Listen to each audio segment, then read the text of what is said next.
En el año 2020, en plena pandemia, abrí mi primer LLC sin tener idea de muchas cosas. Ni siquiera me imaginé que iba a terminar viviendo acá. Hoy soy preparador de impuestos acá en Estados Unidos y ayudo a extranjeros para que puedan crear y mantener su LLC de la forma más simple, correcta y transparente. Cuando miro para atrás, hay 7 cosas que me hubiera encantado saber o que me expliquen, que me hubiera ahorrado dinero, tiempo y mucho dolor de cabeza.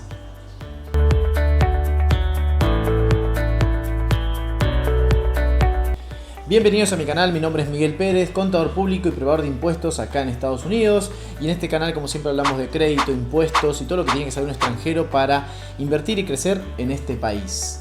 Así que bueno, de a poquito estamos poniendo más lindo el setup. Así que bueno, les doy el contexto. Año 2020, yo en ese momento estaba viviendo en Argentina, estábamos en plena pandemia, estábamos todos encerrados en casa. Yo estaba empezando a estudiar todo el tema de inversiones financieras, ya sea en cripto y todo lo que es la bolsa tradicional. Yo ya estaba invirtiendo, pero estaba usando exchange o brokers que no estaban tan regulados, que había muchas dudas, había siempre muchos problemas y dificultades a la hora de fondear. Entonces me interesaba mucho tener un broker bueno en Estados Unidos, donde uno pueda directamente operar en dólares, pero para eso necesitabas una cuenta bancaria para poder fondearla. No lo podías hacer desde una billetera, o bueno, era bastante complicado y mucho menos se podía fondear en cripto en ese momento. Entonces empiezo a investigar y la única forma de poder tener una cuenta bancaria en Estados Unidos en ese momento desde el extranjero sin viajar era a través de una empresa, una LLC. Y ahí yo seguía el canal de un youtuber que en ese momento era bastante conocido y justo había subido un video contando su experiencia porque él también había abierto su primer LLC y estaba recomendando una empresa. Entonces me pongo a investigar un poco más y ahí es donde decido, bueno, seguir por ese camino para poder tener una cuenta bancaria en dólares y así después abrir una cuenta de un broker y poder fondearla más fácil. Así que ahí es donde decido abrir mi LLC. El error número 1 fue copiar directamente todo lo que había hecho este youtuber. Si bien yo había hecho una previa investigación, la verdad que fue muy vaga, había muchas cosas que no terminaba de entender y directamente dije, bueno, copio todo lo que hace él, porque sí. Entonces, por suerte, yo termino abriendo la empresa, mi primer LLC, en Wyoming, que es un estado que era anónimo, que tenía bastantes ventajas, no se pagaban impuestos, era todo online y en comparación con otros era bastante económico mantenerla, que muchas veces ahí está el error más grande a la hora de abrir un LLC, hacerlo en el estado incorrecto. Así que bueno, ese fue el primer error, copiarlo directamente sin hacer una previa investigación. Por suerte me salió bien y la termino creando en un buen estado. El error número 2 fue que fui directo con esta empresa que venía recomendada por el youtuber y no hice ninguna investigación de otras empresas que ofrecían este mismo servicio para poder comparar precios. Porque me cobraron carísimo, creo que terminé pagando como $1.700 o $1.800 todo el proceso de armar la empresa. Si bien yo elegí un paquete caro porque me acuerdo que incluí, no sé, una reunión de asesoramiento con un contador, incluí que me envíen físicamente los documentos a Argentina, eso solo creo que me agregó como $200.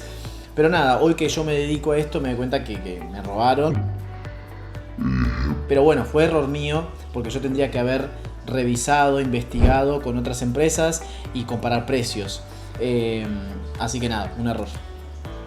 Error número 3, haber pagado por un asesoramiento de un contador que nunca llegué a usar. Si bien en ese momento mi inglés, yo sabía inglés, no tenía tan pulido, tan fluido por ahí como ahora por la práctica. Entonces yo había pagado por una reunión con un asesoramiento de 1 hora y nunca lo usé. Nada, no me animé. Y aparte, si bien tenía muchas dudas, no estaba usando la LLC al principio, entonces al final nunca la terminé haciendo y creo que después de 1 año ya se venció y no la pude aprovechar más. Ese fue un error enorme porque me podría haber informado un montón de cosas. En ese momento, la verdad es que hoy en día se habla muchísimo más de LLC, hay mucha gente que habla en español, pero en ese momento era un tema mucho más de gringos, entonces no encontrabas gente en español, y menos con este tipo de empresas que eran todas americanas.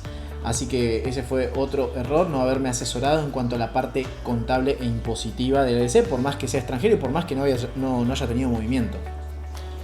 Error número 4, abrir la LLC y pensar que ahí se terminaba todo. Si bien por un lado, esta empresa, como les digo, todo fue el contacto vía digital, o sea, no hubo nada, ni un llamado telefónico, ni WhatsApp, ni email, ni nada. Ellos directamente vos tenías que crearte una cuenta, ibas completando información y ellos después armaban la empresa y te subían todos los documentos ahí. En ningún momento me explicaron ni me dijeron, mirá que después todos los años tenés que hacer esto, esto y esto. O me subieron un instructivo al portal que yo tenía que leer y ahí me iban diciendo las cosas que tenía que pagar, las cosas que tenía que tener en cuenta o las que no.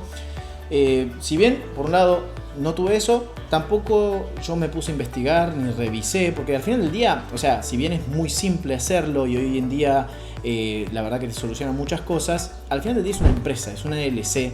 Tenés una empresa en Estados Unidos y tenés cosas que cumplir, tenés cosas que tenés que hacer todos los años, porque si no, bueno, podés tener multas, podés tener consecuencias. Entonces, y más si encima la estás usando, porque ese fue mi error. Como yo no estaba usando el LLC, yo dije, listo, la tengo ahí, no pasa nada, que es un error típico, y más cuando uno es no residente, cuando sos extranjero. Y bueno, años después me empiezo a encontrar con un montón de sorpresas, emails con facturas que me llegaban que tenía que pagar y bueno, un montón de quilombos.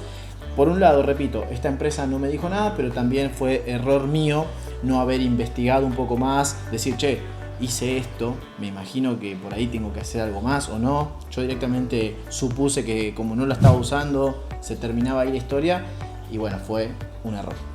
Error número 5, no haber entendido todas las cosas que me incluía en el paquete y cuáles no. Y volviendo un poco a lo mismo, al no entender y no saber sobre qué cosas yo tenía que renovar o no todos los años a nivel estatal, la empresa quedó inactiva y se cayó. ¿Y cómo fue? Cuando yo abro la LLC, como les dije, el proyecto medio que se cayó porque al final del día nunca pude abrir la cuenta digital. Y bueno, listo, dejo ahí todo el tema. Un año después, ya cuando se reabre todo, el tema de que estábamos encerrados por la pandemia, yo decido ir de viaje a Estados Unidos, unos 15 días de vacaciones. Y cerca del hotel había una sucursal de Chase. Y me acuerdo que tenía la LLC. Igual yo ya esto me había acordado antes de viajar. Y por eso es que decido preparar los documentos, llevarlos por las dudas, a ver si podía hacer algo. Entonces voy al Chase. Chase es un banco enorme que está en todo Estados Unidos. Entonces, cuando yo le presento los documentos, si bien yo tenía la empresa en Florida, la LLC estaba, en Wyoming, y estábamos en Florida, me podía abrir la cuenta. Y me dicen que sí, que estaba todo bien y que tenía que llevar pasaporte, bueno, un par de cosas más. Cuando empezamos a revisar nos damos cuenta que me dice que la LLC estaba inactiva, que se había dado de baja. Yo estaba recaliente porque había pagado $1.800 por una empresa y no servía para nada, no podía ni abrir una cuenta de banco. Entonces voy al hotel, mando un email a esta gente, porque como les digo, tenían un número para llamar, pero cada vez que llamaba me dejaban en espera o me decían, no, ese tipo de trámite lo tenés que hablar por email. Bueno. Entonces les mando un mail recaliente, ellos me responden y ahí sí tenían razón, ellos me dicen, mira, nosotros tal fecha te enviamos estos emails con unas facturas, ellos me mandaban ya facturas de renovación, yo no entendía nada, no sabía que era un agente registrador, no entendía que tenía que tener un domicilio en Wyoming o que tenía que pagar un fee de renovación por más que la empresa no la esté usando, porque no la estaba usando, no tenía ningún tipo de movimiento, no tenía cuenta de banco, no tenía nada. Pero tenía que hacer estas renovaciones. Entonces no me habían explicado, solamente me mandaban directamente, tiene que pagar la renovación y pum, factura de $500, $400. Yo obviamente no les daba pelota, no quería saber nada, no pagaba nada y quedaba ahí. Por esas cosas la empresa quedó inactiva, dado de baja, porque yo nunca pagué las renovaciones. Entonces cuando quise ir a abrir la cuenta de banco, no pude. Esta gente me explica todo eso y me dice, bueno, ahora tenés que pagar con penalidades. Y me sumaban ahí como $200 más de multas y penalidades y no sé qué otra cosa. Yo a todo eso me enojo, no podía creer porque, bueno, eran $500 que, o sea, no, es plata. Y ya me quedaban unos días ahí en esas vacaciones y quería aprovechar porque quería abrir esa cuenta de banco. Entonces me meto a investigar yo mismo y al final del día lo termino resolviendo, termino pagando, pero directamente yo a través de la página, y es ahí donde empiezo a aprender qué significaba un agente registrador, que tu LLC tiene que tener un domicilio en Wyoming, sí o sí. Después también el tema de los pagos de renovaciones, tuve que reactivarla, tuve que pagar una multa para que me rehabiliten la empresa, y después ya entendí que todos los años eran gastos fijos que tenía que pagar sí o sí. Pero bueno, fue un error no haber entendido esas cosas, no haber preguntado, no haber averiguado, y justo el día que las necesité no pude hacer los trámites. Después lo termino resolviendo, pero fue un error confiarme en eso. Error número 6, tema impuestos. Yo no tenía ni idea que vos tenías que presentar una declaración de impuestos, aunque sea sin movimiento, aunque no hayas tenido nada de ingresos, ni gastos, ni nada, ni cuenta bancaria.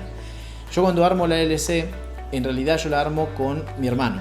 Yo me pongo un 90% y a mi hermano le doy un 10%, porque bueno, yo siempre lo incluyo en todos mis proyectos, y aparte por cualquier cosa que pase, él tenía acceso a la cuenta y demás. Entonces estábamos los dos, lo cual era una partnership. Yo no tenía ni idea que vos tenías que hacer una presentación anual de la LLC, aunque sea en cero. Entonces, esto ya fue en el año 2022, porque ya había pasado un tiempo. Me llega un email un día del agente registrador, porque un agente registrador es una empresa que vos contratás, que te presta un domicilio. Entonces, si a ellos les llega un documento de tu empresa, ellos lo escanean y te lo reenvían a tu email. Bueno, un día, ya a finales del 22, me llega un email de ellos de que tenía un correo, entro a la cuenta, veo y había una multa del IRS de mi LLC por no haber presentado la primera declaración de impuestos. Bueno, obviamente yo estaba súper preocupado porque era una multa, me quería morir. Yo para ese entonces ya estaba acá viviendo, acá en Estados Unidos, ya estaba estudiando, incluso creo que ya estaba trabajando, y ya tenía un par de colegas y conocidos que estaban en el rubro, y les pedí ayuda y bueno, me explicaron cómo hacer el formulario de pedir perdón, y pudimos anular esa multa con una buena justificación. Pero bueno, nada, o sea, ahí entendí que cuando vos tenés una LLC o cualquier tipo de empresa acá en Estados Unidos, dependiendo obviamente tu condición, si sos residente o sos no residente, si tenés ingresos o no, si tenés ingresos conectados, o sea, si tenés oficina, empleados, dependiendo de un montón de cosas, eso resolverá qué tipo de formulario, qué tipo de impuesto tenés que presentar, pero sí o sí tenés que presentar algo, ya sea informativo o determinativo, o sea, si tenés que pagar o no, pero siempre hay algo que presentar, algún formulario anual. Entonces ahí entendí eso. Igual acá les dejo un video donde yo hablo de todo el tema de cuando vos sos extranjero y tenés una LLC, qué formularios tenés que presentar y cuáles son las consecuencias de no presentar esos formularios. Y por fin, error número 7, nunca haber tenido un buen asesoramiento a la hora de abrir la LLC. Cuando yo contrato a esta empresa, ellos obviamente te armaban la LLC, los documentos, todo, pero nunca tuve una reunión de asesoramiento antes o después de crear la LLC. Yo la armé como a mí me parecía, pero no es que ellos se juntaron conmigo y me explicaron, mirá, en función de donde vos vivís o el proyecto que tenés o qué querés hacer a futuro, te recomiendo esto, esto sí, esto no, esto sirve, esto no sirve. No, nada. Cuando yo ya vengo a vivir acá y empiezo a estudiar y empaparme y meterme más en el tema, me doy cuenta que haber puesto a mi hermano con un porcentaje en la LLC había sido un error. Entonces ahora tenía que cambiar eso. El tema es que para cambiarlo había que hacer una serie de trámites y formularios, y bueno, era todo un tema. Yo hablo con esta empresa porque quería saber, a ver si ellos me ayudaban, cuánto me cobraban, y me acuerdo que me cobraban como $500 hacer todos esos cambios, porque había que hacer un formulario para el IRS, un formulario para el Estado, una enmienda del estatuto, bueno, un montón de cosas, y nada, obviamente $500 era un montón. Entonces, bueno, vuelvo a lo mismo, me empiezo a hablar con colegas, me empiezo a empapar y lo termino haciendo yo. Pero nada, al final lo pude resolver, pero me acordé, yo dije, imagínate si yo estaba en Argentina y tenía que confiar en esta empresa o en alguna otra. Nada, me estaba comiendo un trámite por gusto porque nunca fui bien asesorado de entrada, y encima le tenía que volver a pagar por cambiar eso. Entonces ese fue un gran error, no haberme asesorado bien de entrada, y 2-3 años después tuve que volver a gastar un dinero, porque de última, si yo hubiera sabido, estaba todo bien, pero nunca tuve ese buen asesoramiento ni al comienzo, y eso, bueno, después tuvo su costo. Mira, si te cuento todo esto es para que no te pase y no cometas los errores que yo cometí. 6 años después, hoy en día, me convertí en preparador de impuestos acá en Estados Unidos, y ayudamos principalmente a no residentes, a extranjeros, para que puedan entender en español, simple y fácil y transparente para que sepan bien todos los costos desde el inicio, tengan un buen asesoramiento y entiendan dónde se están metiendo y si realmente les sirve, porque muchas veces por ahí no les sirve una LLC o no es el momento. Entonces con nosotros siempre van a tener el mejor asesoramiento y siempre 100% transparente. Así que si te sirvió esta información, deja un me gusta que es completamente gratis y suscríbete y activa la campanita que vamos a seguir subiendo videos que agregan mucho valor. Abajo tienen todos nuestros contactos, Instagram, WhatsApp, email, todo lo que necesitan para que si quieren crear una LLC lo puedan hacer con nosotros con un asesoramiento bueno previo, o si ya tienen la LLC y quieren hacer los impuestos, nos podemos ayudar todos los años. Además, comentame a ver si vos cometiste alguno de estos errores o si tenés algún tipo de experiencia con estas empresas. Así que bueno, nos vemos en la próxima. Muchas gracias. Bye.